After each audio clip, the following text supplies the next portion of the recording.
ஆனால் இப்படி சொல்கிறேனே 10 காய்கறிண்ணே அரை கிலோ 10 சேர்ந்து 5 கிலோண்ணே.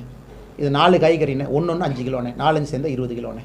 தராசத்தில் வச்சிங்கன்னா அந்த 4 காய்கறி ரொம்ப பெருசாக இருக்குண்ணே. அந்த அர்த்தத்தில் தான் நாம் சொல்கிறோண்ணே. எத்தனை பேர் நம்பர் என்பது முக்கியம் இல்லை. எங்ககிட்ட ஆக்கப்பூர்வமாக தலைவர்கள் ஆளுமை மிகுந்தவர்கள் நம்மோடு இருக்கின்றார்கள். வருகின்ற காலத்தில் இன்னும் வரப்போகிறாங்க. 10-4 என்பது இன்றைக்கி நாங்கள் பெரும்பான்மையாக இருந்தாலும் கூட தலைமைத்துவ அடிப்படையில் மக்கள் வரத்தான் போகிறாங்க, தலைமை வரத்தான் போகுது, கட்சிகள் வரத்தான் போகிறாங்க. அது முக்கியம் கிடையாது. நாங்கள் 10 பேர் இருக்கோம் 10 பேர் இருக்கோம் இல்லை. அரை கேஜி காய்கறி வச்சுக்கிட்டு 10 பேர்னா அது நான் எத்தனை கேஜிங்கண்ணா? அது 5 கேஜி தானே.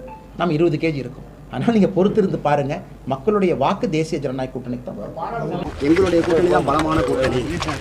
காக்கா கிலோவா 10 பேர் இருக்கிறத விட 5 கிலோவா நாங்கள் 2 பேர். அரசியல் சார்ந்து இப்போ என்ன இன்னும் ஒரு 4 மாதத்தில் நமக்கு தேர்தல் இருக்கக்கூடியது. நான் ஆரம்பத்தில் சொன்ன மாதிரி தான் 10 பேராக மட்டுமல்ல 10 ஆண்டுகளாகவே ஒரு வலுவான ஒரு கூட்டணியை நாங்கள் தொடர்ந்து கொண்டு போயிடும். அதில் ஏதாச்சும் பிளவு வந்துடக்கூடாதா அப்படின்னு பல பேர் அதை இயங்கிட்டு இருக்காங்க. அதற்கான வழிவகையை எங்களை தமிழ்நாட்டு முதலமைச்சர் விட மாட்டார் என்பதை நடக்காது.